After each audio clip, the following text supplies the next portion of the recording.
Hello everyone, and welcome once again to Caleb Likes Books. Today I have another graphic novel for you, review, and that is for Bloodborne, The Lady of the Lanterns by Cullen Bunn, the first of the Bloodborne graphic novels not to be written by Alice Cott, which is interesting. This is the fifth Bloodborne graphic novel that has been released so far, and I was excited to read this one because I've really enjoyed the Bloodborne graphic novels thus far. I really liked the first one. I loved 2 and 4.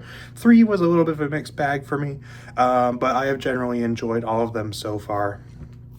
And considering the change in writer and all that kind of stuff, I was curious to see how this one would go. And I really enjoyed this graphic novel. I don't think I quite liked it as much as the second and fourth graphic novels, which were The Healing Thirst and The Veil Torn Asunder. But this is probably my third favorite one so far, I would say. I really enjoyed it. So as far as things that I enjoyed about this graphic novel, of course, first, I love the art as usual. The art in this is fantastic. The same artists worked on this, at least in terms of the two primary artists that are credited worked on this as the other ones. So it has the same look to it, but the art, as usual, is fantastic. Really good in the action scenes. It, at several points, is very, I would say this is one of the probably gorier of the graphic novels, but the artwork anyway is very well done as usual, both in terms of the characters, in terms of the landscapes, all that stuff, all very well done. I also really liked the approach to the story this time around. I think this probably has the most easily digestible kind of linear story out of all the Bloodborne graphic novels since the second one. 3 was pretty cryptic and weird, and 4 was also not as cryptic and weird, but still kind of had that going for it, whereas the first two Bloodborne graphic novels had fairly easy to understand stories that were pretty much just telling more or less a linear narrative, and this one is very much the same. This one focuses primarily on a handful of hunters as well as a family within Yharnam, and I really liked the approach to the story in this one. It was very different from the other ones. I think each of these graphic novels kind of has a unique take on the story, where, you know, the first one was very much based on the actual video game itself, where it was following a hunter as he would die and be reborn and all that stuff. Second one was very much lore based, telling more so about the history of Yharnam and the potentially part of how things got to where they are. Third one and fourth one were much more like cryptic and weird. Third one was more so just straight up cryptic. Fourth one was much more diving into the concept of madness. This one is telling a story about a family.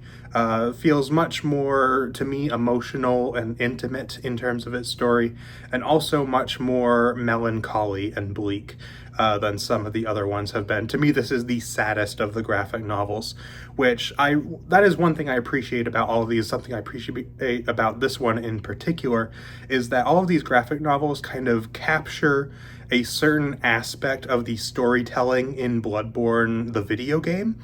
And each of them kind of tackles one of those. So the first one tackles kind of the general, experience of playing the game. One of them tackles more so of the lore. One of them tackles the concept of madness, which is big in Bloodborne. This one captures the intense sense of sadness that permeates a lot of the story of Bloodborne. And so I really appreciated that about it. And I think it was a really well done story also. I really enjoyed the characters in it. I really enjoyed just seeing the way the story went.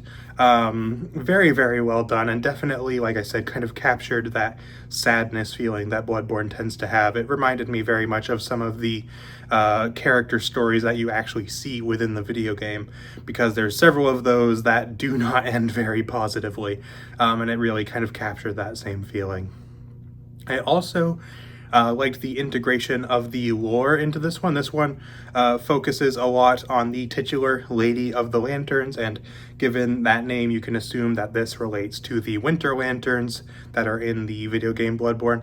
I really liked the way that was involved in this, and the way that the Song of the Winter Lanterns is integrated. Really, really cool. I really enjoyed that about it as well.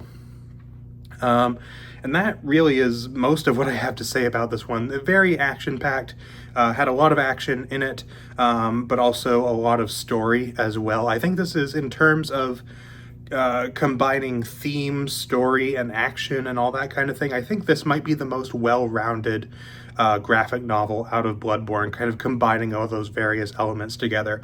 Whereas all the other ones kind of seem to focus on maybe one aspect more so. Like the first one very much so focuses on the action and things like that. The second one focuses really heavily on the story. The fourth one focuses very heavily on theme. This one, to me, really kind of captures all of that all together very well, and I really enjoyed it. Yeah, don't have a huge amount to say about this one, but I generally really liked it. And like I said, it's not my favorite of the graphic novels, but it's definitely up there. I really had a good time with it. So as far as a rating out of 10 that I'd give this, I'd give it like a 9 out of 10. I really liked this one.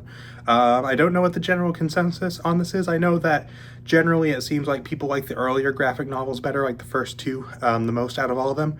But I really liked this one. I had a really good time with it. So 4 out of 5 of graphic novels I have really loved, which is great.